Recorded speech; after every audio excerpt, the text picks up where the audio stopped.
नमस्कार. तुम्हाला सगळ्यांना विनम्र अभिवादन. तर आजच्या विषयाला सुरुवात करण्याच्या आधी या विषयाची सुरुवात मला एक प्रसंग सांगून करावीशी वाटते. तर साधारण 1908-19व्या शतकाच्या सुरुवातीचा हा काळ होता. 1908 शतक होतं. थोडा बारीक करायचा आवाज, थोडा बारीक करा. आता व्यवस्थित वाटतं? अजून थोडा बारीक करायचा, अजून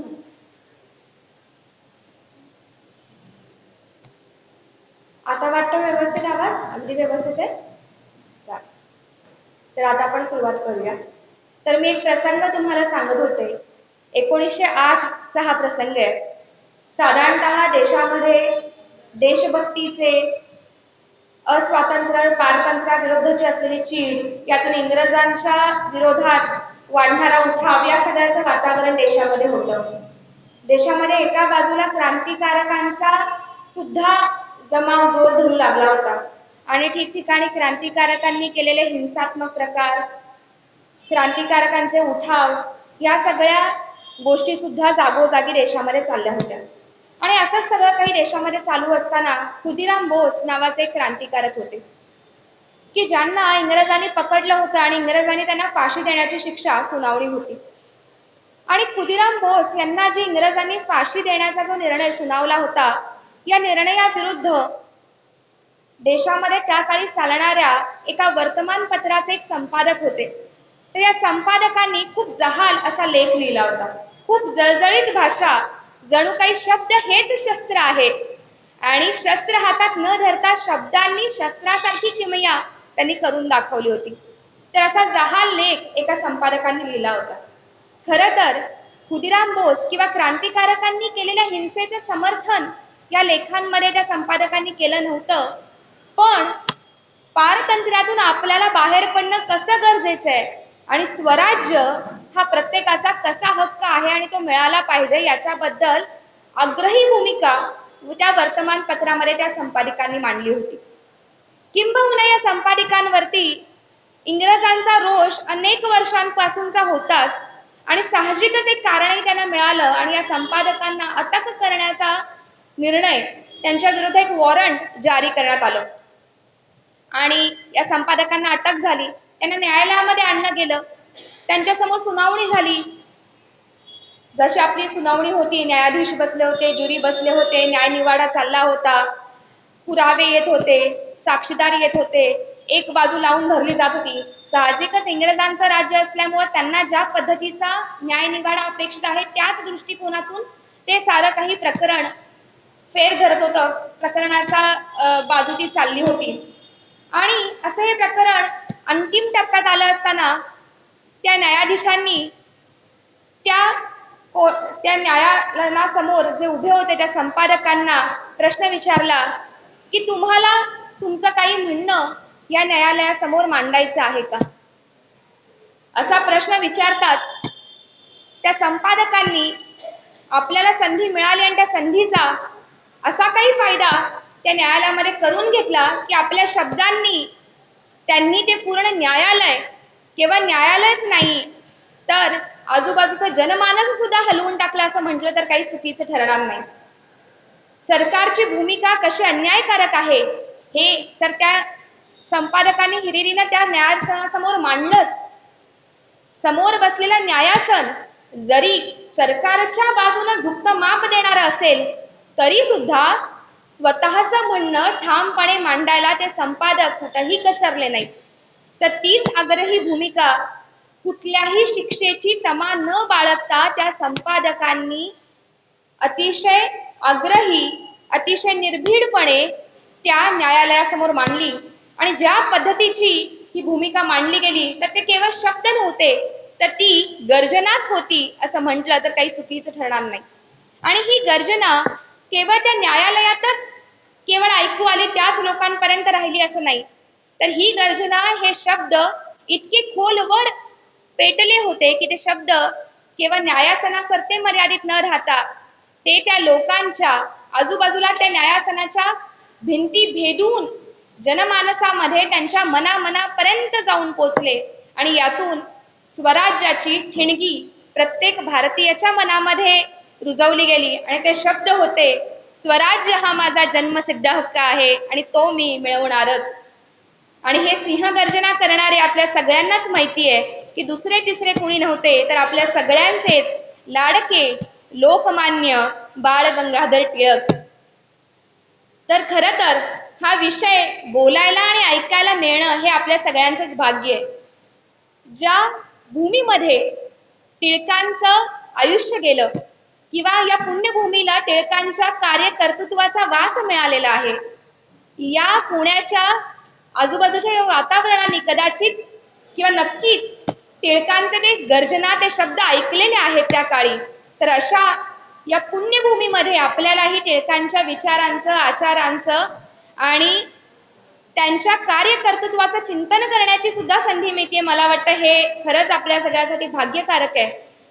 आणि असा माणूस, असा नेता या भूमीमध्ये जन्माला आला आणि त्याच भूमीमध्ये आज आपण सगळे आहोत, ही खरंच फार मोठी गोष्ट आहे. तर अशा या लोकमान्य नेत्याचं आज आपण चिंतन करू. आज 1 ऑगस्ट बरोबर 105 वर्षांपूर्वी याच दिवशी टिळकांचं निधन झालं होतं आणि खऱ्या अर्थानं लोकमान्य असलेला हा नेता निधनानंतर सुद्धा कधीही लोकांच्या पासून दूर गेला नाही, तर तो लोकांच्या जवळच आला आणि लोकांच्या मनामध्ये आज 105 वर्षानंतर सुद्धा त्यानं तितकंच घर केलेलं आहे.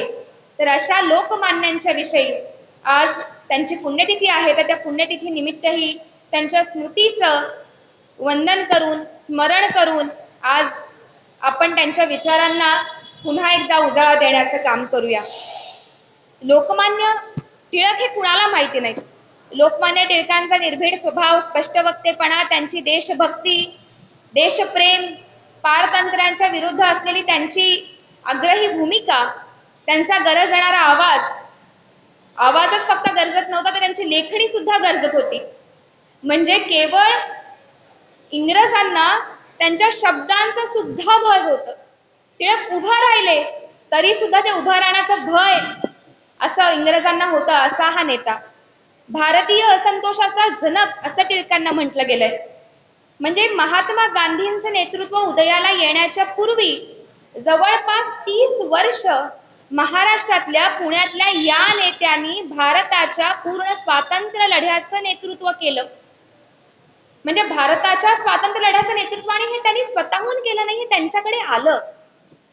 त्यांच्या व्यक्तिमत्वानं लोक त्यांच्याकडे गोळा झाले. नेता कसा असतो?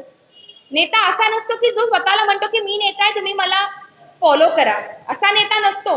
आजकालचे नेते आहेत ते तशा काळचे टिळक नव्हते. टिळक उभं राहिले, ते चालू लागले आणि त्यांच्या मागोमाग असंख्य लोक चालू लागले आणि त्या लोकांनी टिळकांना सांगितलं की तुम्ही आमचे नेते आहात, म्हणून ते लोकमान्य होते. तर असा हा नेता की ज्यानं भारतीय स्वातंत्र्य लढ्याचं अतिशय उत्तमपणे नेतृत्व केलं.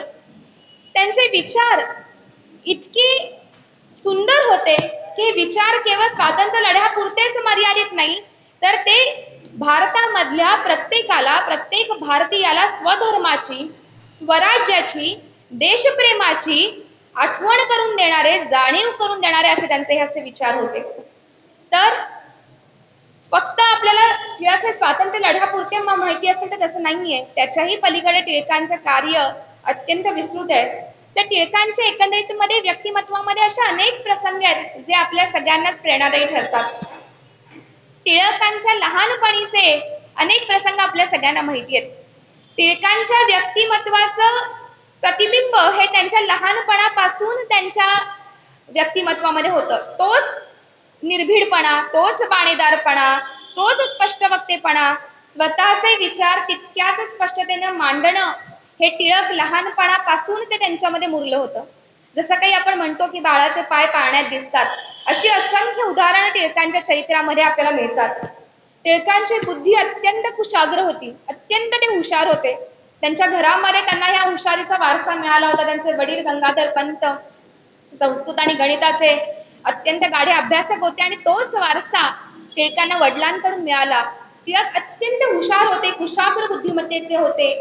त्यांना गणित असेल, विज्ञान असेल किंवा ज्योतिषशास्त्र, हे किंवा संस्कृत याच्यामध्ये ते गाढे अभ्यासक होते. त्यांना लहानपणापासून अभ्यासाची अत्यंत आवड होती. म्हणजे गणित तर त्यांना इतकी आवडायची की एक गणित सुटलं नाही तर त्यांना चैन पडायचं नाही. इतकं त्यांना त्या गणितावरती आणि इतकं त्यांना भाषेवरती संस्कृतवरती त्यांचं अत्यंत मनापासून प्रेम होतं. एकंदरीतच एक अभ्यासपूर्ण असा हा नेता अगदी लहानपणापासून होता. तर टिळकांच्या लहानपणी मी जसं सांगितलं, टिळकांचे वडील गंगाधर पंत होते, संस्कृतच्या खूप अभ्यासक होते आणि ते अनेक संस्कृतचे सुभाषित म्हणत असायचे. आणि हे छोटासा बाळ, त्याला सगळेजण बाळ म्हणायचे टिळकांना. त्याचं नाव जरी त्यांचं केशव असेल तरी त्यांना लहानपणापासून बाळ म्हणायचे. तर हा बाळ छोटासा होता आणि रोज आपले वडील संस्कृत सुभाषित म्हणतात ते बघायचे आणि त्यांनी एक दिवस वडिलांना हट्ट धरला, छोटेसे होते अगदी, की मलाही संस्कृत सुभाषित म्हणायचंय. वडिलांना पहिला आश्चर्य वाटलं, पण त्यांना शिकवलं तर टिळकांना त्याच्यामध्ये आनंद वाटला बाळाला आणि त्याला ते सुभाषित त्यांनी छान म्हणून दाखवलं. मग वडिलांनी सांगितलं की तू रोज एक सुभाषित पाठ केलंस तर मी तुला 1 पैसा देईन. आणि टिळक छोटा बालक अगदी तयार झाला.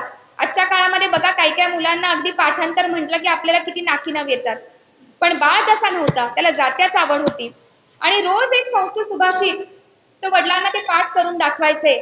आणि त्या काळी असे 800 पैसे वडिलांकडून लोकमान्यांना छोट्या बाळाला मिळाले होते. अजून एक प्रसंग आहे की गंगाधर पंत संस्कृतचे अभ्यासक होते, मी तुम्हाला सांगितलं. तर त्यांच्याकडे ते मोठ्या मोठ्या कादंबऱ्या होत्या, संस्कृतची नाटकं होती. त्यांच्याकडे एक बाणाची कादंबरी होती. बाण, कवी बाण, संस्कृत मधले महान कवी आहेत, त्यांची एक कादंबरी होती. जाड होती, अति मोठी होती आणि ते वाचत बसले होते ती कादंबरी. छोट्याशा बाळाला अशी इच्छा झाली की मलाही ती कादंबरी वाचायची. त्याने वडिलांकडे हट्ट धरला की मलाही ती कादंबरी वडील वाचायची आहे, तुम्ही मला द्या. गंगाधर पंतांना वाटलं हा छोटासा मुलगा हा काय वाचतोय, पण त्याला नाही कसं म्हणावं. मग त्यांनी एक क्लुप्ती केली. त्यांनी बाळाला सांगितलं की मी तुला एक गणित देतो, ते गणित तू सोडवलंस तर तुला ती बाणाची कादंबरी मिळेल. बाळ तयार झाला. गंगाधर पंतांनी क्लुप्ती केली. त्यांनी असं अवघड गणित टाकलं की जे बाळाला सोडवता येणार नाही, पण बाळही इतका हुशार की त्यानं ते गणित सोडवूनच दाखवलं आणि वडिलांकडून ती बाणाची कादंबरी घेतली आणि ती कादंबरी वाचली. म्हणजे एवढी कुशाग्र बुद्धिमत्ता ही टिळकांची लहानपणापासून होती. जेव्हा टिळक एकदा शाळेत होते लहानपणी, तेव्हा संस्कृतची सुभाषित कशी शिकवतात तुम्हाला सगळ्यांना माहिती असेल की सुभाषित लिहून दिलं जातं आणि त्याचा अर्थ शिक्षक समजावून सांगतात, लिहून देतात मुलांना. तर असंच संस्कृत सुभाषित शाळेमध्ये शिकवली जात होती आणि लहानग्या बाळाला पण सगळी बाकीच्या मुलांना जशी लिहित होती संस्कृतच्या सुभाषितांचा अर्थ, तसा गुरुजींनी सांगितलं की तूही त्या सुभाषितांचा अर्थ लिहून घे.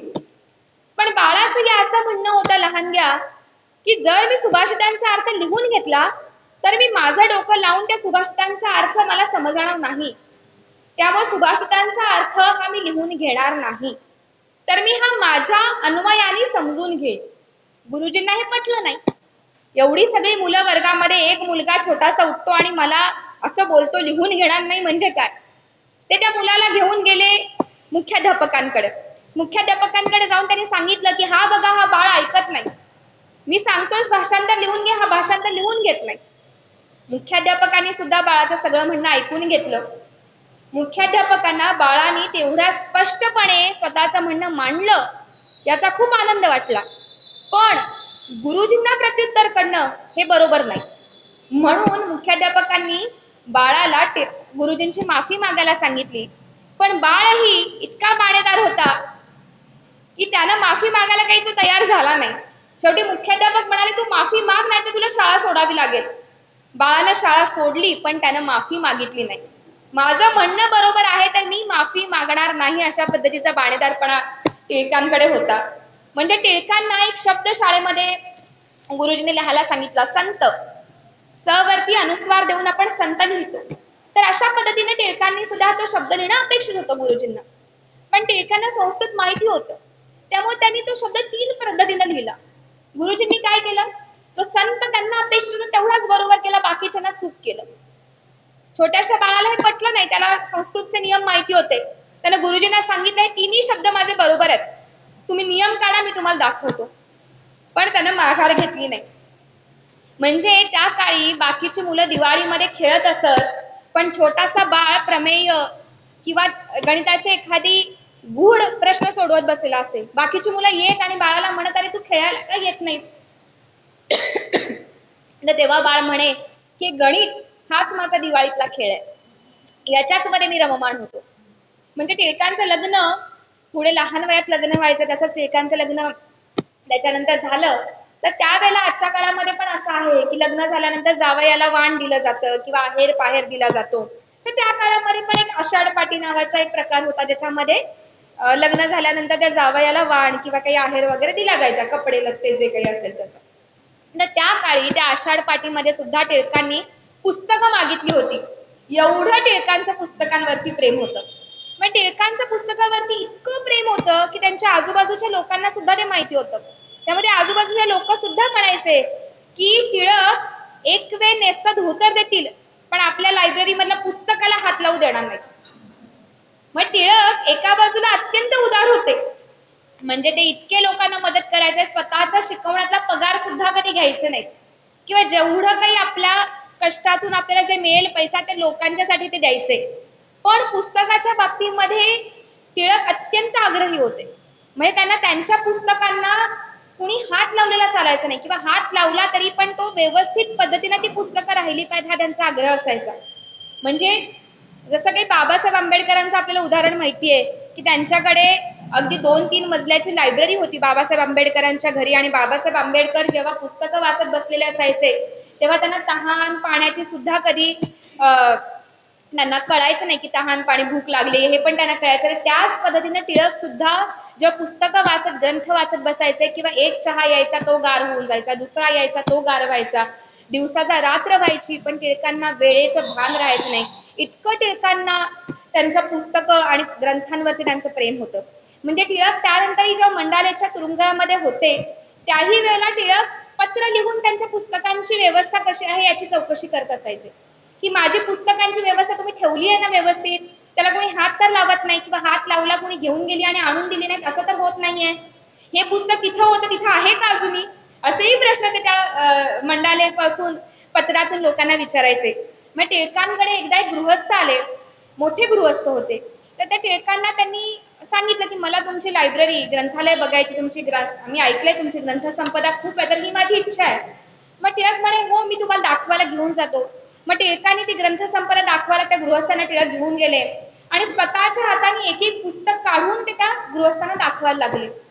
त्या गृहस्थांना प्रश्न पडला, एवढी सगळी पुस्तकं आहेत, पण टिळक स्वतः जातात, पुस्तक काढतात आणि घेऊन येतात.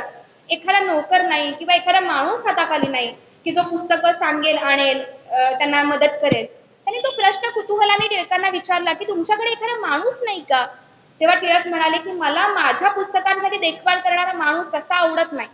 एखाद्या माणूस ठेवला आणि त्याला सांगायचं हे पुस्तक घेऊन ये, त्याला ते कळणार नाही, तो आणि 10 पुस्तकांना हात लावेल, ती पुस्तकं तो इकडे तिकडे ठेवेल, त्या पुस्तकांना पुन्हा तर मी जशी ठेवली तशी ती लागणार नाही, मला ज्या वेळेला पुन्हा मिळतील तेव्हा ती पुस्तकं तिथं असतीलच असं नाही, हे मला आवडत नाही, आपलं पुस्तक आपण घेऊन घ्यावं, या मताचे एवढा आग्रह, पुस्तकांवरचं प्रेम हे टिळकांचं होतं. मग त्यांची वाचन समाधी, मी जसं म्हटलं की एकदा त्यांची वाचन समाधी लागली की त्यातून ते त्यांना तहान भूक हे सुद्धा त्यांना लक्षात येत नसतं. म्हणजे पुढे एक खटल्याच्या निमित्तानं टिळक एक वर्षभर इंग्लंडला होते, लंडनला त्यांचं वास्तव्य होतं. त्या काळात सुद्धा इतक्या, म्हणजे लंडन त्यावेळेला किती दूर होतं. आजही आपण समजा लंडनला गेलो तर आपण काय करू, आजूबाजूचा प्रदेश बघू, इकडे तिकडे जाऊ. पण टिळक हे सगळं न करता इंडिया हाऊस मध्ये जायचे आणि तिकडे पुस्तकं वाचत बसायचे. तर इतकं टिळकांचं पुस्तकांवरती प्रेम होतं. टिळकांचं जसं वाचन प्रेम होतं तसं अध्यापनावरती सुद्धा त्यांचं प्रेम होतं. मी जसं सांगितलं ते गणिताचे अध्यापक होते, ते शाळेत शिकवायचे. न्यू इंग्लिश स्कूलची त्यांनी स्थापना केली, पुढे त्यांनी फर्ग्युसन कॉलेज काढलं, तिथे ते गणिताचा विषय घ्यायचे. आणि एखादं गणित, ते असे अध्यापक होते की अतिशय सुंदर पद्धतीने ते मुलांना गणित समजावून सांगायचे. म्हणजे एक मुलगा होता, त्याला असा प्रश्न, त्याला एक गणित सुटत नव्हतं, त्यानं ते गणित अनेक लोकांना विचारलं होतं पण त्यांनाही ते गणित काही सुटत नव्हतं. त्या मुलाला असं वाटलं की आता आपण हे गणित टिळकांना विचारू, आपल्या गुरुजींना विचारू, कदाचित त्यांना येईल न येईल आपण बघू, कारण का खूप अवघड गणित होतं, त्यांना खूप जाणकारांना विचारलं होतं. टिळकांना त्यांना ते गणित विचारायला लागला तो, आणि ते गणित विचारून पूर्ण झालं नाही झालं तोपर्यंत टिळकांनी उत्तर दिलं. मग त्या टिळकांनी गणित टिळक असे शिकवायचे की ते कधी फळ्याचाही वापर करायचा नाही. तोंडी गणित सोडवणं इतकं गणितावरती टिळकांचं प्रेम होतं. ज्योतिषशास्त्रावरती टिळकांचं प्रेम होतं. ज्योतिष शास्त्रामध्ये सुद्धा ग्रह तारे याच्यावरती सुद्धा अतिशय खोल अभ्यास हा टिळकांनी केलेला आहे. म्हणजे टिळकांना त्यांच्या तुरुंगवासामध्ये किंवा त्यांच्या हा जो त्यांचा स्वातंत्र्य लढ्यामधला जो त्यांचं काम होतं याच्यातून त्यांना ज्या ज्या वेळेला वेळ मिळायचा त्या वेळेला गणितामधलं अध्यापन असेल, तिथलं संशोधन असेल, ज्योतिषशास्त्र, भौतिकशास्त्र, खगोलशास्त्र याच्यामधल्या असलेल्या रुचीमध्ये ते अभ्यास करण्यामध्ये तो वेळ घालवायचे. मग त्यांना असं वाटायचं की कदाचित त्यांना कधी कारागृहवास झाला किंवा कधी बंदिवास झाला तर त्यांची अशी धारणा होती की कदाचित ही माझी कामं अपुरं राहिलीत का म्हणून मला थोडी विश्रांती मिळते आणि आता आपण हे अध्यापन पूर्ण करावं. तर अशा पद्धतीचा एक अभ्यासू स्वभाव हा टिळकांचा आधीपासूनचा होता. अफाट स्मरणशक्ती होती टिळकांकडे. म्हणजे ज्या वेळेला टिळकांनी गीता रहस्य लिहिलं त्यावेळेला ते मंडालेच्या तुरुंगामध्ये होते आणि गीता रहस्य लिहिलं जवळपास 1000 पानांचा तो ग्रंथ आहे. आणि झालं असं की टिळकांना मंडालेच्या तुरुंगातून इंग्रजांनी सोडलं, पण गीता रहस्याच्या प्रती मात्र त्यांनी त्यांच्यासोबत दिल्या नाही. आता हा प्रश्न पडला की गीता रहस्याच्या प्रती तर दिल्या नाहीत, त्या प्रती त्या इंग्रजांनी त्यांच्या सोबतच ठेवल्या होत्या. मग आता काय करायचं, या प्रती कशा घ्यायच्या परत हा प्रश्न पडला. पण टिळकांना हा प्रश्न पडला नव्हता, तो आजूबाजूच्या लोकांना पडला होता. टिळक मात्र अगदी ठाम होते की नाही दिल्या प्रती तर अख्खा ग्रंथ माझ्या डोक्यात आहे, जसाच्या तसा मी लिहून काढेल, हे बाणेदारपणे त्यांनी उत्तर दिलं. आणि मग शेवटी इंग्रजांनाही त्या प्रती द्याव्याच लागल्या, कारण की टिळकांची स्मरणशक्ती खरंच तेवढी होती. म्हणजे एकदा टिळक पुणे म्युन्सिपाल्टीवरती सुद्धा काही काळ ते काम करत होते आणि त्यावेळेला एक माधवराव नामजोशी नावाचे अजून एक गृहस्थ त्यांच्या सोबत होते. तर असं झालं की पुणे म्युन्सिपाल्टीनं या दोघांवरती काही त्यांच्यामध्ये काही वाद झाले आणि या वादाच्या मध्ये टिळकांना आणि नामजोशींना काही कागदपत्र बघायची होती. काही लिखाण, काही कागदपत्र त्यांच्या बाजू सिद्ध करण्यासाठी त्यांना ती हवी होती. पण म्युन्सिपाल्टीचे अधिकारी त्यांना ती कागदपत्र देईना. शेवटी असं ठरलं की आम्ही तुम्हाला त्या कागदपत्राच्या नक्कल प्रती करून देणार नाही, पण तुम्ही इथे येऊन ती कागदपत्र वाचू शकता. टिळक आणि नामजोशी इतके हुशार की त्यांनी तिथे आले, ते कागदपत्र वाचली आणि त्यांनी असं ठरवलं की अर्धा भाग तू लक्षात ठेव, अर्धा भाग मी लक्षात ठेवतो. आणि त्यांनी असं दोघांनी मिळून अर्धा भाग लक्षात ठेवला आणि दुसऱ्या दिवशी केसरीमध्ये दोन्ही भाग लावून त्यांनी पूर्णच्या पूर्ण ते सगळं जे काही कागदपत्र होती आणि त्यांना जे काही पुरावे हवे होते ते सगळे केसरीमध्ये त्यांनी प्रकाशित केले. म्हणजे इतकी स्मरणशक्ती त्यांची तल्लख होती. टिळकांची निर्भीडता, स्पष्ट वक्तेपणा हाही आपल्या सगळ्यांना माहिती आहे. म्हणजे टिळकांची गर्जना, मी जसं म्हटलं शब्द हेच त्यांचे शस्त्र होतं. तर अशा पद्धतीचा कुठलीही निर्भीडता, स्पष्ट वक्तेपणा, अन्याय झाला तर त्याला प्रतिकार करायचाच, अन्यायाला प्रतिकार न करणं हा देशद्रोह आहे असं ते म्हणायचे. छोटीशी जरी गोष्ट असेल, छोटासा जरी अन्याय झाला तर त्याच्यावरती प्रतिकार झाला पाहिजे आणि तो नाही झाला तर तुम्ही देशद्रोह करता असं त्यांचं म्हणणं होतं. म्हणजे एक खूप मजेदार प्रसंग आहे. टिळक शिकायला होते डेक्कन कॉलेजला आणि त्यावेळेला ते नवीन होते वसतिगृहामध्ये. आपल्या सगळ्यांना माहिती आहे की साधारणतः कॉलेजच्या वसतिगृहांमध्ये नवीन नवीन काय पद्धतीचे प्रसंग घडतात, मुलं मजा करतात. तर तशीच एक आजूबाजूच्या मुलांनी असं ठरवलं की टिळकांची थोडी मजा करायची. त्यांनी असं केलं की टिळक काय करायचे की टिळक जेवून आले की ते सोवळं बदलायचे, आंघोळ वगैरे केले, जेवण वगैरे, तर ह्यांनी आंघोळ करून आले की ते सोवळं बदलायचे आणि ते जेवायला जायचे. त्या मुलांनी काय केलं, त्यांचं सोवळं लपवून ठेवलं. यामुळे असं झालं की टिळकांना त्या ओलेत्याने जेवावं लागलं. पण ते टिळक होते, त्यांना प्रकार सगळा लक्षात आला की कुणी काय केलं. टिळक जेवले, तसेच ओलेत्याला तिथे जाऊन टिळकांनी जेवण केलं. पण त्याच्यानंतर टिळकांनी आपल्या खोलीत आले, खोलीचं दार लावून घेतलं आणि त्या काळी त्या खोल्या एकमेकांना वरून जोडल्या गेल्या होत्या. त्यांनी ते वरून चढून प्रत्येकाच्या खोलीत जाऊन आतून कड्या लावून घेतल्या. ज्या वेळेला ही सगळी मुलं आली त्यावेळेला त्यांना हा प्रकार लक्षात आला. म्हणजे टिळक पण जशाच तसं उत्तर देणारे होते की आता पुढे तर अनेक प्रसंग आहेत, पण हा त्यांचा अगदी कुणालाही माहित नसेला की स्वभावात कसा त्यांचा तो गुण मुरला होता, हा मला एक सांगायचं होतं. टिळक जेव्हा डेक्कन कॉलेजला होते तेव्हा तिथे परकीय प्राध्यापक होते. साधारणतः टिळक असतील किंवा बाकीच्या पण मुलांना हे मान्य नव्हतं की राष्ट्रीय शिक्षणाचा आग्रह टिळकांचा आधीपासून होता की आपले प्राध्यापक असले पाहिजेत, परकीय प्राध्यापक नको. म्हणून या सगळ्या मुलांनी असं ठरवलं की आपण याच्या विरुद्ध उठाव करायचा आणि आपण याच्या विरुद्ध सगळ्यांनी एक पत्र आपल्या प्रिन्सिपॉलकडे द्यायचं. मग हे पत्र लिहून झालं, पण आता पत्राच्या खाली सही कोण करणार हा प्रश्न राहिला. सगळ्यांनाच भीती वाटायला लागली की सही समजा मी केली आणि उद्या प्रिन्सिपॉलनी मलाच पकडलं तर. आपण म्हणतो बोलताना असलेली निर्भीडता प्रत्येक वेळेला तुमच्या कृतीमध्ये येतेच असं नाही, पण टिळक खऱ्या अर्थाने निर्भीड होते. तिथे ते उठून उभा राहिले, म्हणाले मी सही करतो. आणि टिळकांचा निर्भीडपणा बघून सगळे लोक पुढे आले आणि अत्यंत म्हणजे खाली असं झालं की तिथल्या उपस्थित प्रत्येकानं सही केली, गोल केला आणि प्रत्येकाने त्याच्या खाली सही केली. म्हणजे त्याच्यानंतर शिक्षा पण झाली ती सगळ्यांनी मिळून घेतली. अशा पद्धतीचा निर्भीडपणा हा टिळकांमध्ये होता.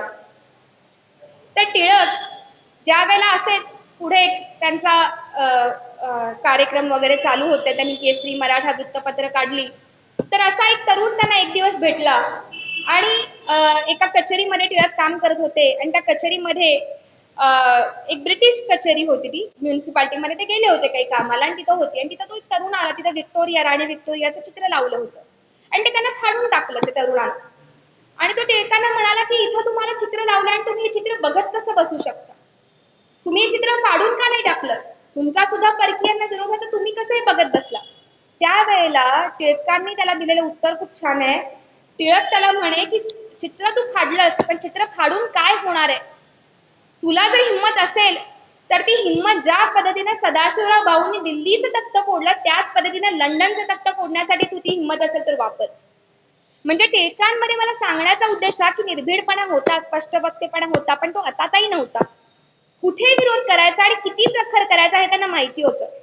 विरोध ते कुठल्याही व्हिक्टोरियाच्या चित्रालाही करू शकले असते, पण तो करून आपल्याला उपयोग होणार आहे का हा विचार, हा विवेक त्यांच्याकडे होता. म्हणजे टिळक आपल्या सगळ्यांना माहिती, त्यांनी कायद्याचा अभ्यास केला होता, ते कायदे तज्ञ सुद्धा होते. आणि मग टिळक जेव्हा कायदे तज्ञ झाले त्यावेळेला एका साधूचा खटला त्यांच्याकडे आला. एका साधूला एक वार्षिक 500 रुपयाचा एका माणसाने फसवलं होतं आणि एक खटला त्यांच्याकडे तो साधू घेऊन आला आणि त्याने विनंती केली की टिळक आता तुम्ही कायदे तज्ञ आहात, तुम्ही वकिलीची परीक्षा तुम्ही पास झाला तर तुम्ही माझ्यासाठी खटला लढा. आणि टिळकाने तो खटला लढला. साहजिकच टिळकाने आपल्या वाणीने तो खटला जिंकला आणि त्याच्यानंतर त्या साधूंना टिळकांना काही पैसे देऊन गेले, पण ते पैसे सुद्धा टिळकांनी घेतले नाहीत. टिळक त्याला म्हणाले की तुला मदत करणं, अन्यायाला मदत करणं किंवा अन्यायाला प्रतिकार करणं आणि अन्यायाविरुद्ध जो लढतो त्याला मदत करणं हे माझं कर्तव्य आणि त्या कर्तव्य भावनेतून मी केलं. तर असं अनेक टिळकांच्या आयुष्यामध्ये प्रसंग दिसतात.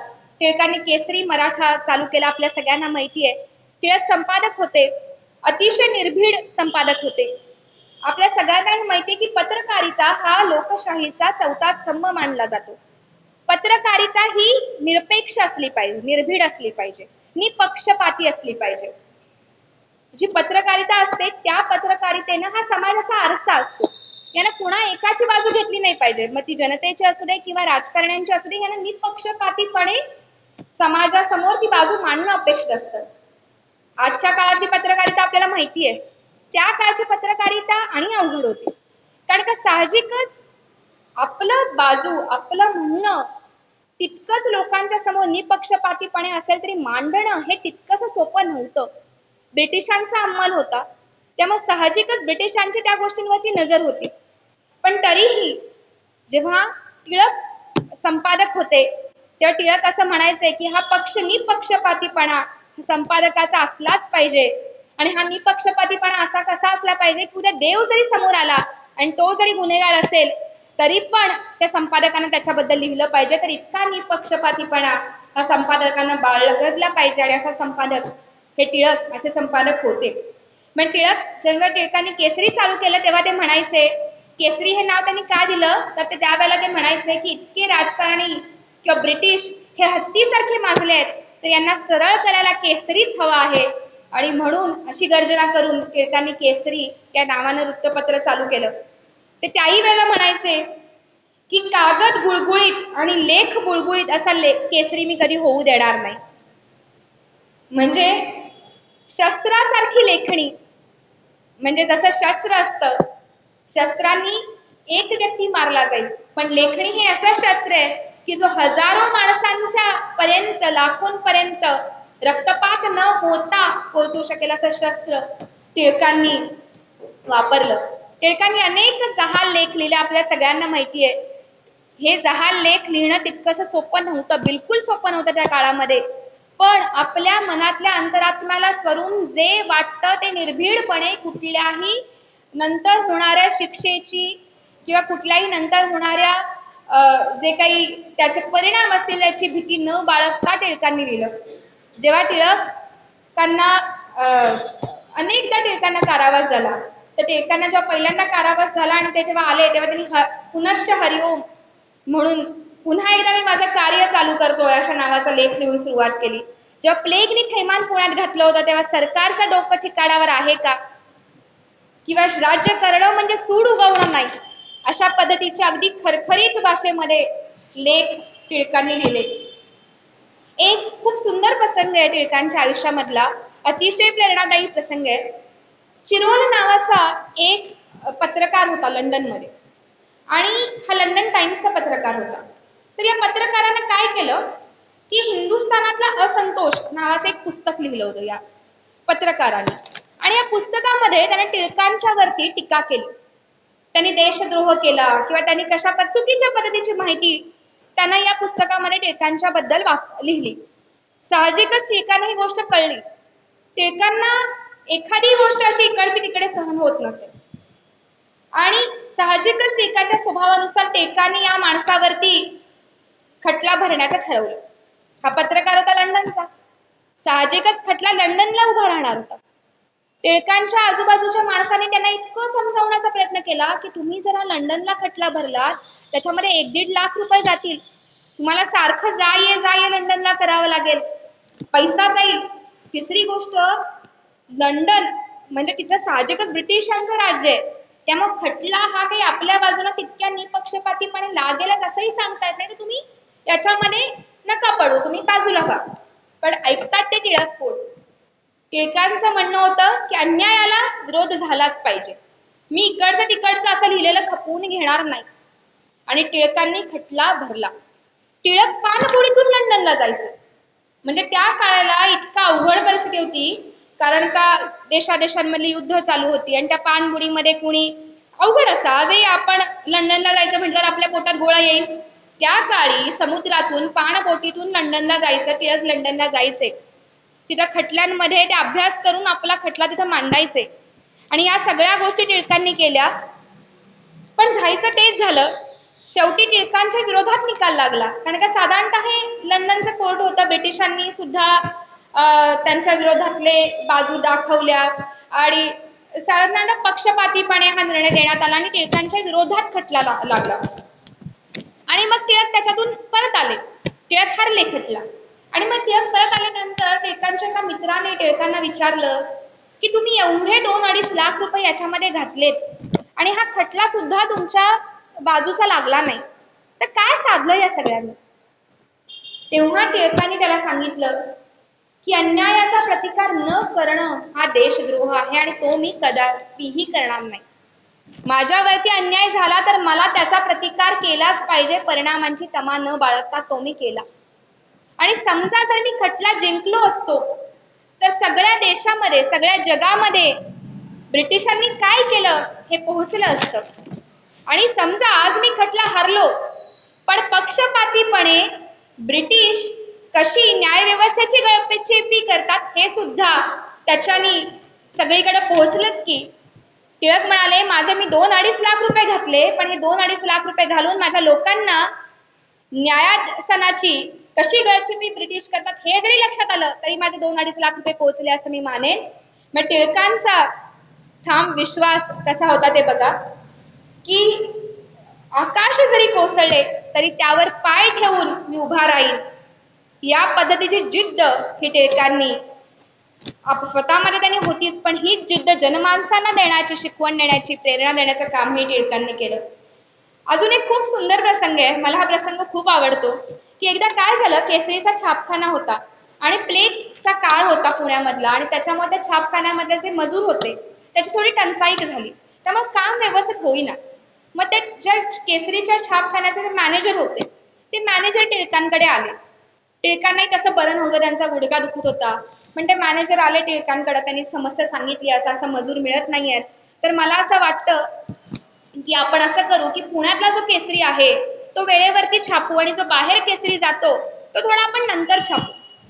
टिळक तसेच ताडकन उठले. त्यांचा गुडघा दुखत होता पण तसेच लंगडत लंगडत ते गेले, आजूबाजूच्या वस्त्यांमध्ये फिरले. त्यांनी तिथून मजूर शोधले जे त्या कामाला मदत करतील. आणि हे मजूर शोधल्यानंतर त्यांनी त्या मॅनेजरला सांगितलं की लक्षात ठेव, उद्या केसरीचा छापखान्याचा मॅनेजर असो किंवा केसरीचा संपादक किंवा मालक असो, हा जरी मेला तरी त्या 14 दिवसांमध्ये सुद्धा केसरी वेळेवरच गेला पाहिजे. म्हणजे काय पद्धतीची शिस्त होती बघा, काय पद्धतीची तत्वाचा माणूस हा होता. की तत्व ही किती मोठी होती त्यांच्यासाठी आणि ते त्यांनी आयुष्यभर पाळलं. म्हणजे वैयक्तिक स्वरूपामध्ये असू दे, सार्वजनिक स्वरूपामध्ये असू दे, ती तत्व ही टिळकांनी पाळली. टिळकांनी शिवजयंती चालू केली, आपल्या सगळ्यांना माहिती आहे. गणेशोत्सव चालू केला, शिवजयंती चालू केली. हे राष्ट्रीय उत्सव म्हणून त्यांनी साजरे करायला सुरुवात केली. ते टिळक जेव्हा हे उत्सव करायचे तेव्हा अतिशय ते रंगून जायचे त्याच्या तयारीमध्ये. म्हणजे ते आपलंच कार्य आहे अशा रीतीने टिळक त्याच्यामध्ये असायचे. आणि मग एका वर्षीची शिवजयंती होती, रायगडला जायचं होतं आणि टिळक रायगडला शिवजयंतीसाठी निघाले जायला. आणि त्यावेळेला त्यांचा मुलगा होता तो आजारी होता. आणि मग टिळकांनी सांगितलं घरामध्ये की तो आजारी आहे, पण तुम्ही ते डॉक्टरांना पण सांगितलं की तुम्ही नीट लक्ष वगैरे ठेवा, त्याला औषध पाणी वगैरे करा आणि मी जाऊन येतो, शिवजयंती वगैरे झाली की मी येतो. असं करून टिळक निघाले. आणि टिळक थोडेफार पुढेपर्यंत गेले, 1-2 दरमजल वगैरे करत. आणि पुन्हा एकदा त्यांना एक संदेश मिळाला की ताप काही कमी येत नाहीये, चिरंजीवांचा थोडा वाढलाय. टिळकांना इतका राग आला, ते त्या क्षणी गरजले. ते म्हणे तुम्ही मला आत्ता सांगितलं म्हणे, आता मला पुन्हा मी जोपर्यंत शिवजयंती उत्सव करून येत नाही मला एकही घरची बातमी द्यायची नाही. घरचं मी घरी आल्यावर बघेन, हा माझ्या राष्ट्राचा उत्सव आहे, तो माझ्यासाठी जास्त महत्वाचा. म्हणजे टिळकांचा मुलगा प्लेग मध्ये गेला तर त्यावेळेला टिळक केसरीचा अग्रलेख लिहित होते. पण तो अग्रलेख लिहिताना त्यांना बातमी मिळाली आणि तो अग्रलेख त्यांनी पहिला पूर्ण केला आणि मग ते उठले. म्हणजे काय पद्धतीची निष्ठा ही या माणसाची होती मला सांगायचंय. टिळकांचं राष्ट्रप्रेम, देशावरती अत्यंत प्रेम होतं. त्यांनी देशाला चतुसूत्री दिली. काय होती ही चतुसूत्री? स्वदेशी, स्वदेशी वापरा. त्यावेळापर्यंत इंग्रजांनी त्यांच्या वस्तू वापरणं व्यापारामध्ये आणल्या होत्या. तर व्यापारातून इंग्रजांवरती सुद्धा प्रतिकार करणं गरजेचं आहे आणि म्हणून टिळकांनी स्वदेशीचा नारा दिला. म्हणजे गांधींनी स्वदेशीचा नारा दिला हे आपल्याला माहिती आहे, पण त्याच्या आधी टिळकांनी स्वदेशीचा नारा दिला आणि त्याच्यानंतर पुण्यातही अनेक स्वदेशीच्या होळी झाल्या, ज्याच्यामध्ये सावरकरांनी सुद्धा इथे होळी केली. त्यांच्या टिळकांच्याच विचारांनी प्रेरित होऊन अनेक लोकांनी, अनेक क्रांतिकारक असतील, अनेक नेते असतील, समाजसुधारक असतील, यांनी या देश स्वातंत्र्याच्या लढ्यामध्ये उडी मारली. दुसरी चतुसूत्री होती बहिष्कार, इंग्रजांच्या गोष्टीवरती, परदेशी गोष्टीवरती बहिष्कार टाकणं. तिसरी होती स्वराज्य, हे राज्य आपलं ते आपलंच राहिलं पाहिजे, इथलं शासन आपलं असलं पाहिजे. आणि चौथं होतं राष्ट्रीय शिक्षण, इथं आपलं शिक्षण असलं पाहिजे. इंग्रज जेव्हा भारतामध्ये आला तेव्हा साहजिक त्यांनी तिथली शिक्षण व्यवस्था बदलली. इंग्रजांना गुलाम तयार करायचे होते, त्यामुळे त्या गुलाम तयार करण्यासारखीची शिक्षण व्यवस्था त्यांनी तयार केली होती. पण ही शिक्षण व्यवस्था बदलून आपल्या लोकांना पुढे आणायचं असेल तर आपल्या संस्कारांवरती आधारित अशी भारतीय शिक्षण व्यवस्था असली पाहिजे, या विचाराचे टिळक होते. आणि याच विचारातून त्यांनी डेक्कन एज्युकेशन सोसायटी असेल, न्यू इंग्लिश स्कूल असेल, अशा संस्था सुरुवात केल्या. कारण का ज्या वेळेला आगरकर त्यांच्या सोबत होते त्यावेळेला टिळकांना त्यांचं असं ठाम म्हणणं होतं की राष्ट्रीय शिक्षणातूनच आपण लोकांना जनजागृती करू शकतो, शिक्षणातूनच लोकांना स्वातंत्र्य का पाहिजे याच्याबद्दल, पारतंत्र्याविषयीची चीड निर्माण होऊ शकते, स्वातंत्र्य का पाहिजे हे त्यांना कळू शकतं आणि त्यातूनच समाज सुधारेल आणि तो पुढे येईल. त्यामुळे राष्ट्रीय शिक्षण हे गरजेचं आहे. स्वदेशी उद्योग त्यांनी चालू केले. अत्यंत साखर कारखाने चालू करण्यामध्ये टिळक खूप पुढाकार होते. म्हणजे हे आपल्याला माहित नाहीये, पण टिळकांनी अनेक उद्योगधंदे, स्वदेशी उद्योगधंदे चालू करण्याला खूप पाठिंबा दिला, पैसे घातले, कधी कधी ते पैसे डुबले, त्यांनी अनेक प्रयोगही केले, पण ते प्रयोग करताना सुद्धा ते गेलेल्या पैशाचा कधी बघायचं नाही. याच्यातून एक जरी फायदा झाला तरी त्यांना ते छान वाटायचं. फॅमिन कायदा होता, दुष्काळ विषयक कायदा होता, त्या काळात आला होता. त्याच्यामध्ये काही दुष्काळ विषयक नियम होते, सरकारनं, ब्रिटिश सरकारनं आणला होता. तर हा कायदा काय व्हायचा, हा कायदा जनसामान्यांना समजायचा नाही. बारीक सारीक जे लोक होते, छोटे मोठे, यांना हा कायदा समजायचा नाही. तर टिळकांनी काय केलं की ह्या कायद्याचं भाषांतर केलं. त्याच्या हजारो प्रती छापल्या, छोट्या छोट्या सोप्या सोप्या भाषेमध्ये हा कायदा लोकांना समजून सांगितला, जेणेकरून लोक म्हणजे शासन त्यांचं शोषण करू शकणार नाही. अशा पद्धतीने टिळक हे जनसामान्यांपर्यंत पोहोचले. ते कुठल्याही जाती पगड्यापर्यंत मर्यादित नव्हते, समाजातल्या सगळ्या स्तरांकडे जाण्याचं काम टिळकांनी केलं. टिळकांनी बॉम्बची विद्या शिकली होती. मग टिळकांकडे पुढे जेव्हा त्यांच्यावरती राजद्रोहाचा खटला झाला, तेव्हा मंडालेचा त्यांना तुरुंगवास भोगावा लागला. मंडाले हे अत्यंत इतकं घाणेरडं ठिकाण आहे की इथं म्हणजे उष्णता जर इतकी असते ना की फोड येतात माणसाला. इतकं ऊन असतं इथे, इतकं घामट घामट घामट घामट वातावरण असतं, आणि थंडीच्या दिवसामध्ये इतकी थंडी असते की तुम्ही जगू शकणार नाही. अशा पद्धतीचं अत्यंत घाणेरडं असं हे ठिकाण असतं. मग तिथे राहणंच हेच एक शिक्षा आहे. त्याच्या पलीकडे जाऊन ते काळ्या पाण्याच्या ते एवढ्याशा खोलीमध्ये राहणं, तर अशी 6 वर्षांची राजद्रोहाची शिक्षा ही टिळकांना झाली होती. आणि त्या शिक्षेमध्ये टिळकांच्या सोबत एक कुलकर्णी नावाचा साथी होता. त्यांना तो एक साथी मिळाला होता, आणि त्या या दोघांचा शिधा यायचा. तर हा कुलकर्णीचा शिधा वेगळा होता, तो खराब असायचा, आणि टिळकांचा शिधा चांगला शिधा यायचा. आणि हे दोघ जण शिधाचा अन्न स्वयंपाकी तयार करून खात असत.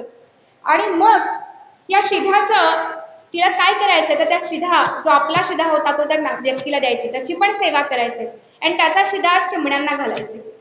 मग टिळक बाहेरून जरी किती करारी दिसेल तरी आतून त्यांचं हृदय हे लोकांच्या साठी हे पाझरणारं असं त्यांचं हृदय होतं. मग टिळकांना अनेकदा कारावास झाला. टिळक म्हणायचे पण की लोकांना स्वातंत्र्य मिळणार असेल म्हणून मला कारावास असेल तर मला काही त्याचा प्रश्न नाही, माझा तर एक पाय तुरुंगातच आहे, असं टिळक नेहमी म्हणायचे. आणि असा जेव्हा त्यांना कारावास व्हायचा, त्यांच्या अंगावरती कैद्याचे कपडे चढवले जायचे, ते जायचे तुरुंगामध्ये, अक्षरशः ते कैदी ढळाढसाड रडायचे. म्हणजे टिळक ते कैद्याच्या कपडे घालून जेव्हा टिळक यायचे समोर, त्यावेळेला ते जे कैदी असायचे ते कैदी उभं राहायचे. हे बघून तिथे जेलरना खूप त्रास व्हायचा, खूप राग यायचा की तुम्ही कशाला उभं राहता, टिळक तर कैदी आहेत. पण तिथले ते कैदी म्हणायचे की हे आमचे नेते आहेत, आमच्या नेत्यांना अशा कपड्यांमध्ये तुम्ही अपमान करत असाल तो आम्हाला कसा बघवला जाईल. आणि अक्षरशः ते कैदी इतका मान टिळकांना द्यायचे कारावासामध्ये. म्हणजे टिळक प्रत्येक वेळेला जेव्हा कारावासातून सुटून यायचे, अत्यंत इतकी हजारोंची गर्दी असायची त्या कारागृहांच्या बाहेर टिळकांना घेऊन जाण्यासाठी. इतकं लोकांचं टिळकांवरती प्रेम होतं, आणि टिळकांचं सुद्धा लोकांवरती प्रेम होतं. म्हणजे टिळक जेव्हा कारागृहामध्ये असायचे आणि तेव्हा ती जाडी भरडी भाकरी ते खायचे, तेव्हा ते म्हणायचे की माझ्या देशामधले 33% लोक असतात की त्यांना ही भाकरी सुद्धा मिळत नाही. निम्मे लोक असतात की जी हीच भाकरी खातात. त्यामुळे माझ्या देशातले लोक ही भाकरी खात असतात तर मला ही भाकरी खायला काही प्रश्न नाही, मी ही गोडच मला ही भाकरी लागते, आणि देशासाठी लोकांसाठी मला खायला लागली तर मला काही नाही. प्लेगच्या साथीमध्ये सुद्धा टिळकांनी इतकं काम पुण्यामध्ये केलं. अनेक लोक पुणे सोडून गेले, टिळकांनी पुणे कधी सोडलं नाही. ते अविरत लोकांची सेवा करत होते. लोकांसाठी त्यांनी हॉस्पिटल्स उभा केले, लोकांना त्यांनी सार्वजनिक कार्य टिळकांनी सोडावं म्हणून इतक्या लोकांनी टिळकांना आग्रह केला. टिळकांचा जेव्हा कारावास झाला ते जाऊन यायचे, त्यांना त्रास व्हायचा. अनेक लोक जे टिळकांचे हितचिंतक होते ते टिळकांच्या पाशी यायचे, त्यांना म्हणायचे बळवंतराव तुम्ही कशाला हे सामाजिक काम करता, तुम्ही हे सोडून द्या. पण टिळक म्हणायचे, त्यांनी कधीही ते ऐकलं नाही. अनेक लोकांनी त्यांना हेही सांगितलं की तुमच्याकडे जी केसरीची शक्ती ती धर्मप्रसारामध्ये वापरा, ही शक्ती वापरून लोकांना स्नान संध्या करायची हे शिकवा. तुम्ही कशाला ते काही बाई लिहिता आणि तुम्हाला मग पुन्हा एकदा तुमची तुरुंगात रवानगी होते, तुम्हाला त्रास होतो, हे तुम्ही सोडून द्या. पण टिळक म्हणायचे परदास्यातून सुटणं हीच माझी स्नान संध्या आहे. त्याच्यामुळं खरा धर्म, स्वधर्म आणि स्वराज्य याचा ध्यास टिळकांनी घेतला होता. टिळक हे खऱ्या अर्थानं लोकमान्य होते. आपण म्हणतो की एकदा एक खटला होता टिळकांच्या नावावरती चाललेला, आणि त्यावर न्यायमूर्ती चंदावरकर नावाचे एक न्यायमूर्ती होते. आणि हे न्यायमूर्तींच्या त्यांच्या एका मुलीला सोडायला म्हणून शाळेमध्ये आले होते. तर तिथे जवळ एक माणूस आला आणि त्या माणसाने न्यायमूर्तींना विचारलं, त्यांना पण कळेना असा कुठला माणूस आहे, पण त्या माणसाने न्यायमूर्तींना विचारलं की साहेब, आमच्या टिळक महाराजांचा खटला तुमच्याकडे आहे, त्याचं काय झालं ते सांगाल का? एक सामान्य माणूस खटल्याची चौकशी करतो बघून न्यायमूर्तींना फार आश्चर्य वाटलं. ते म्हणे, तुला काय माहिती रे, की तू कशाला खटल्याची चौकशी करतोय? तेव्हा तो माणूस म्हणाला की टिळक हे आमचे रक्षण करते. टिळकांचा जेव्हा 61वा वाढदिवस पुण्यामध्ये साजरा केला गेला, तेव्हा लोकांनी इतक्या देणग्या दिल्या, इतक्या लोकांनी आनंदाने त्यांचा वाढदिवस साजरा केला. 1-1.5 लाख रुपयाची रक्कम टिळकांना दिली, मानपत्र टिळकांना दिलं.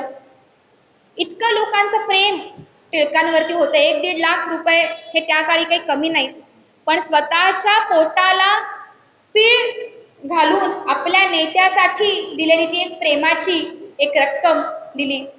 टिळकांनी मानपत्राचा स्वीकार केला, पण ती रक्कम स्वीकारताना टिळक सुद्धा गहिवरून आला त्यांना, आणि ते म्हणाले की आहेर हे जे तुम्ही मला दिलंय हे मी ट्रस्टी म्हणून त्याचा स्वीकार करतो. म्हणजे टिळक जेव्हा व्याख्यान द्यायचे तेव्हा धोधो धोधो पाऊस पडायचा.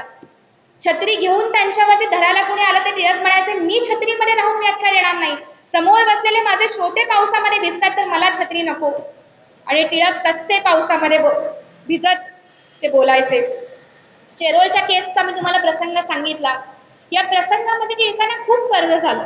2-2.5 लाखाचं कर्ज झालं टिळकांना, लंडनला जाणं येणं, तिथला खर्च वगैरे सगळं धरून. आता हे कर्ज फेडायचं कसं? पण हे खटला टिळक हरले, तरी पण प्रसंग बघा ते कशा अर्थानं लोकमान्य होते. लोकांनी काय केलं, लोकांनी देशभरातून त्यांनी 3 लाख रुपयाचा निधी गोळा केला. आणि त्यांनी नुसता निधी गोळा केला नाही, तर तो त्यांनी एका करंडकात घातला. त्या करंडकावरती न्यायदेवतेचं चित्र लावलं, कोरलं, आणि त्या न्यायदेवतेच्या चित्रावरती टिळकांचं पारडं खाली दाखवलं आणि ब्रिटिश हारलेत असं चित्र त्यांनी दाखवलं. आणि तो करंडक त्यांनी टिळकांना दिला. तो करंडक घेताना टिळकांना इतकं गहिवरून आलं, आणि त्यावेळेला ते लोकांना म्हणाले की हा फंड देऊन जणू काही तुम्ही मला विकत घेतलेलं आहे, असे लोकमान्य असे टिळक होते. म्हणजे अजून टिळकांच्या शिक्षण संस्थांमध्ये 1-2 शिपाई होते. ते शिपायांनी काही गैरव्यवहार केले, आणि गैरव्यवहार टिळकांना तुम्हाला माहिती काही खपत नव्हतं. त्यांनी त्यांना सांगितलं त्या शिपायांना, बघ पांडुरंगाची शपथ घे, मान्य कर सगळं, इथंच कबूल कर, मी तुला काही बोलणार नाही. शिपाई काही कबूल होईना. शेवटी टिळक आणि आगरकरांनी त्या शिपायांना धरलं, मारत मारत मारत मारत पोलीस स्टेशनला घेऊन गेले. आणि मग पोलीस स्टेशनला गेलं म्हटल्यानंतर त्या शिपायांना दोन्ही दंड झाला, आणि मग त्या शिपायांना तो दंड भरावा लागला. आणि तितक्यातच त्या शिपायांच्या बायका आल्या, तिथे बायका मुलं आली, आणि ते म्हणायला लागले की आता ह्यांना दंड असेल तर आम्ही कुठून जगावं, आम्ही कुठून आमचं पोटाची आम्ही हे करावं, अन्न मिळवावं.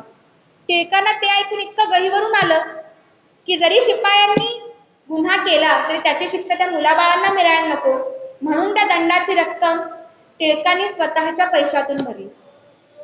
म्हणजे एका बाजूला करारी असलेले टिळक, दुसऱ्या बाजूला लोकांच्यासाठी त्यांच्या मनामध्ये करुणेचा कसा झरा होता, की किती प्रेमळ होते ते लोकांच्यासाठी, हे मला सांगायचे. ही बाजू टिळकांच्या आपल्या समोर येत नाही, म्हणून ही मला उलगडून सांगते. म्हणजे टिळक आणि आगरकर हे अगदी जीवाभावाचे मित्र. नंतर त्यांच्यामध्ये काही मतभेदही झाले, मनभेद झाले नाहीत पण मतभेद झाले. पण टिळक आगरकरांचं प्रेम पण इतकंच होतं.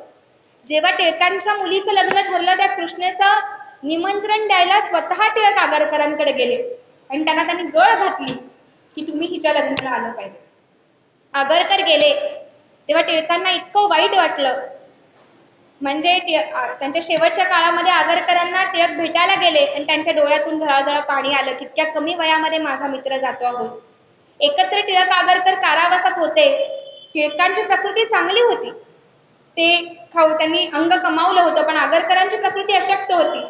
पण टिळक आगरकरांची इतकी काळजी घेत असत कारावासामध्ये की आपल्याला आलेला चांगला शिधा ते आगरकरांना देत असत, आणि स्वतः पाणी पिऊन दिवस काढत असत. अशा पद्धतीचं प्रेम हे टिळकांचं आगरकरांच्या वरती होतं. चापेकर बंधू हे सुद्धा आपल्याच पुण्याचे पुत्र. तर चापेकर बंधूंनी जेव्हा रँडची हत्या केली, त्यांना मिळालेली प्रेरणा ही टिळकांची होती. जेव्हा टिळकांचा एक कार्यक्रम होता, त्या कार्यक्रमामध्ये दामोदर बंधू आले होते आणि मग त्यांनी तिथे कविता सादर केली होती आणि त्यावेळेला रँडचे अत्यंत अत्याचार वगैरे चालू होते आणि साधारणतः ह्या काही आशयाची ती कविता होती की म्हणजे शिवाजी महाराजांच्या काळामध्ये एखाद्या स्त्रीवरती अत्याचार झाले तर कोणी डोळे वाकडे करून सुद्धा बघू शकत नव्हतं, नजर वाकडी करून. तर आत्ताच्या काळामध्ये हे काय चाललंय, हे सगळं षंडच आपण बघतो आहोत, अशा आशयाची ही काहीतरी कविता होती.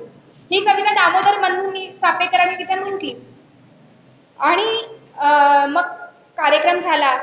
चापेकर बंधू टिळकांच्याकडे आले आणि टिळक त्यांना म्हणाले की तुम्ही हे सगळं म्हणालात, तुम्ही लोकांना षंड म्हणालात, कारण का हे सगळं आपण लोक बघतच बसले आहेत म्हणून तुम्ही लोकांना षंड म्हणालात, पण तुम्ही सुद्धा कविता सादर करता आहात. कविता सादर करणं हे सुद्धा तशा अर्थानं मग षंडाचंच काम झालं नाही का. अशा एक अर्थाचा एक संवाद हा टिळक आणि चापेकर बंधूंचा झाला आणि त्याच्यानंतरच काही दिवसांमध्ये चापेकर बंधूंनी त्यांच्याकडून प्रेरणा घेऊन रँडचा खून केला. ज्या वेळेला त्याच्यामध्ये नंतर मग पुढे टिळकांना सुद्धा कारावास झाला, त्यांना सुद्धा अटक झाली, पण टिळकांनी अतिशय सुंदर त्यांची भूमिका मांडली होती. तर कारावासात असताना सुद्धा टिळक आणि चापेकर एकाच कारावासामध्ये होते, एकाच ह्याच्यामध्ये कारागृहामध्ये होते. आणि जेव्हा चापेकर बंधूंना फाशी देण्यात येणार होती तेव्हा त्यांना शेवटची इच्छा विचारण्यात आली आणि तेव्हा त्यांनी सांगितलं की टिळकांच्या जवळ असलेली गीतेची प्रत आम्हाला द्या. आणि मग गीतेची प्रत टिळकांनी चापेकर बंधूंना दिली त्याच कारागृहामध्ये आणि त्यांना सांगितलं की काळजी करायचं कारण नाही, आत्मा अमर आहे, तर त्याच धैर्याने फाशीला सामोरं जा. आणि पुढं काय झालं ते आपल्या सगळ्यांना माहिती आहे. तर असं म्हणजे मला सांगायचा उद्देश हा की टिळकांचा त्या काळातल्या अनेक नेत्यांवरती, अनेक जे काही स्वातंत्र्य सैनिक झाले असतील, जे काही क्रांतीवीर झाले असतील, समाज सुधारक झाले असतील, यांच्याशी किती चांगले घनिष्ठ संबंध होते किंवा टिळकांचा पगडा त्यांच्या विचारांत कसा होता हे मला सांगायचं. गीता रहस्य नावाचा ग्रंथ आपल्याला याच्यावरती किती बोलू तितकं कमी आहे. मला वाटतं गीता रहस्यावरती बोलायला आपल्याला एक वेगळं व्याख्यान करावं लागेल की मंडालेच्या कारागृहामध्ये गीता रहस्य हा ग्रंथ जो टिळकांनी लिहिला तसा गीतेचा अर्थ तोपर्यंत कुणीच सांगितला नव्हता. तोपर्यंत गीता ही निवृत्तीपर आहे असं मानलं जात होतं, पण टिळकांनी गीता ही निवृत्तीपर नाही तर ती प्रवृत्तीपर आहे, ती अर्जुनाला प्रवृत्त करते. हा उपदेश, हा अर्थ लोकांच्या समोर मांडला आणि त्याच्यानंतर खऱ्या अर्थाने तिथून त्याच्या इतक्या प्रती छापल्या गेल्या, म्हणजे नंतर गीता रहस्याच्या पण, की गीता रहस्य युग चालू झालं असं म्हटलं जातं. म्हणजे जेव्हा त्याच्या प्रती पण छापल्या गेल्या ना त्यावेळेला असं झालं की अनेक लोकांनी टिळकांना सांगितलं की तुम्ही या प्रतीचा जो खर्च येतो याच्यापेक्षा जास्त लोकांना पैसे लावा, म्हणजे तुम्हाला जे पैसे मिळतील त्यातून नफा तो समाज सुधारण्यासाठी लावा. पण टिळकांनी स्पष्टपणे नाही म्हणून सांगितलं, जेवढा खर्च आला मुद्रणाचा तेवढ्याच किमतीमध्ये माझं गीता रहस्य विकलं गेलं पाहिजे आणि एका व्यक्तीला एकच प्रत मिळणार असं त्यांनी सांगितलं. तरी हजारो लाखो प्रती गीता रहस्याच्या विकल्या गेल्या. म्हणजे गीता रहस्य टिळक आणि युवक कसं युवकांचं प्रेरणास्थान आहे अनेक बाबतीमध्ये. म्हणजे टिळकांचे जे काही गुण आपण आतापर्यंत बघतो ते प्रत्येक गुण युवकांना, प्रत्येकाला आपल्याला प्रेरणादायीच आहे. मग टिळकांनी जे सांगितलं नॉलेज इज अ पॉवर, किंवा बी फिअरलेस, स्पष्ट वक्तेपणा, निर्भीडपणा, अन्यायाला प्रतिकार करणं. आजच्या प्रत्येक काळामध्ये बघा ना, ह्याला कुठल्याही काळाची मला वाटते बंधनं नाही घालतात. त्या काळामध्ये या गोष्टी महत्वाच्या होत्या, आता तसं नाहीये. टिळकांनी दिलेला जो संदेश आहे हा संदेश मला वाटतं काळाच्या कसोटीवरती कुठेही आपल्याला नाही ठेवता येत. हा सगळ्या काळाला, सगळ्या व्यक्तींना लागू होणारा असा हा संदेश आहे. टिळक ज्या वेळेला गेले म्हणजे 1 ऑगस्ट 1920, 105 वर्षांपूर्वीचा तो काळा दिवस. खरं तर टिळक मुंबईला होते आणि त्याच्याच आधी टिळकांवरती सरदार गृह मुंबईचं आहे, तिथं टिळक राहायला होते. तिथे एक त्यांचा खटला होता, तो खटला झाला आणि मग त्या खटल्यानंतर टिळकांना तिथंच थोडं बरं वाटेना झालं, ताप आला आणि टिळक तिथे राहायला होते. पण ताप मधून एखाद्या दिवशी त्यांना बरं वाटलं, पण पुन्हा तापातून त्यांची गळावट झाली आणि जशी ज्योत थोडी मालवताना हे होते तशी काहीसं असं झाल्यासारखं झालं. जेव्हा टिळक आजारी होते 52 डॉक्टर त्यांच्या निगराणीमध्ये होते. 52 डॉक्टर टिळकांची प्रकृती तपासत होते, देशभरातून आले होते. म्हणजे त्यावेळेला टिळकांना बरं नाही हे कळता कळता खबर इतकी वाऱ्यासारखी पसरली होती की टिळकांना बरं नाही म्हणून लोकांचे जथ्थेचे जथ्थे मुंबईला यायला निघाले होते. म्हणजे त्यावेळेला टपालगृहामध्ये फक्त टिळकांच्या प्रकृतीच्याच तारा असायच्या. इतके लोक टिळकांची चौकशी करण्यासाठी, लोक काय झालंय नेत्याला आपल्या, काय होतंय त्यांना, ते बरं वाटतंय का, इतकी आतुरता किंवा इतकं लोकांना त्यांच्याविषयीची काळजी वाटत होती. म्हणजे 24 तास त्याच्या बाहेर सरदार गृहाच्या बाहेर 24 तास गर्दी असायची, गर्दी होती, इतकं ते भरलेलं होतं. आणि तो दिवस 12:40 टिळकांची प्राणज्योत मालवली, लोकांच्याकडे ती खबर गेली, लोक वेडेपिसे झाले. म्हणजे इतके लोक खरं तर त्यावेळेला मुंबईला आले होते आणि ही जशी खबर गेली तशी अनेक लोकांचे जथ्थेच्या जथ्थे मुंबईच्या दिशेने यायला निघाले. बाहेर गर्दीच्या गर्दी चालू होती आणि आपल्या नेत्याचं दर्शन घेण्यासाठी त्यांना इतकी त्यांची जीवाची घालमेल चालू होती. त्या लोकांची ती घालमेल इतकी होती की ते सरदार गृहाचे दरवाजे तुटले, लोखंडी दरवाजे लोकांनी तोडले. शेवटी तिथल्या काही नेत्यांना, महात्मा गांधी आणि काही अजून 2-4 नेते होते, त्यांनी लोकांना आश्वासन दिलं की तुम्हाला सगळ्यांना त्यांचं अंत्यदर्शन घेता येईल, आपण 4-4च्या रांगा करू, पण तुम्हाला सगळ्यांना टिळकांचं अंत्यदर्शन घेता येईल अशी आपण व्यवस्था करू. तेव्हा कुठं जाऊन लोक शांत झाले आणि मग लोकांनी टिळकांचं सरदार गृहामध्ये अंत्यदर्शन घेतलं. म्हणजे टिळकांची अंत्ययात्रा ही सरदार गृह आणि स्मशानभूमी काही फार लांब नाहीये, खूप जवळजवळ आहे मुंबईला. तरी पण मुंगीच्या वेगाने 6 तास टिळकांची अंत्ययात्रा चालली होती. इतके हजारो लाखो लोक त्या काळी जमले होते. म्हणजे त्या काळी महात्मा गांधींनी सुद्धा तिथे त्यांनी म्हटलेलं आहे की समाज मनावरती एवढं वजन असलेला दुसरा नेता आजपर्यंत झाला नाही, इतकं प्रेम टिळकांच्या वरती लोकांचं होतं. मग टिळक जेव्हा गेले त्यावेळेला ब्रिटिशांच्या अधिकाऱ्यांनी त्यांच्या वरच्या अधिकाऱ्यांना जी टार केली त्याच्यामध्ये त्यांनी असं लिहिलं होतं, नंबर 1 नो मोर. म्हणजे बघा या 4 शब्दातून आपल्याला कळतं की टिळकांचं वजन काय होतं. नंबर 1 नो मोर अशा अर्थाची टार ब्रिटिश अधिकाऱ्यांनी त्याच्यामध्ये केली होती. तर असे हे टिळक 105 वर्ष झाली, इतकी वर्ष झाली, पण मला वाटतं पुढची हजारो जरी वर्ष झाली तरी त्यांनी जे विचार आणि जे कार्य करून ठेवलंय ते कार्याचा ठसा असाच राहणार आहे. म्हणजे नंतर असं झालं की लोकमान्यांचा आपल्याला तर माहितीये की त्याच्याही नंतर लोकमान्यांचा ठसा आपल्याला त्यांच्या विचारांमध्ये आहे. त्यांच्या अनेक स्मारक नंतर झाली. मुंबई हायकोर्टामध्ये जिथे त्यांना 6 वर्षाची मंडाळाची शिक्षा सुनावण्यात आली होती, तिथं त्यांचं एक वाक्य, त्यांचं एक वचन हे त्याच हायकोर्टामध्ये सरन्यायाधीशांच्या हस्ते कोरलं गेलं. म्हणजे त्यांनी कोरलं आणि त्याचं उद्घाटन झालं. तर इतिहासामध्ये या घटनेची नोंदही अशी झाली की जगाच्या इतिहास पहिल्यांदाच झालं असेल की ते बंदी म्हणजे त्या हायकोर्टाने त्यांना शिक्षा सुनावली होती टिळकांना.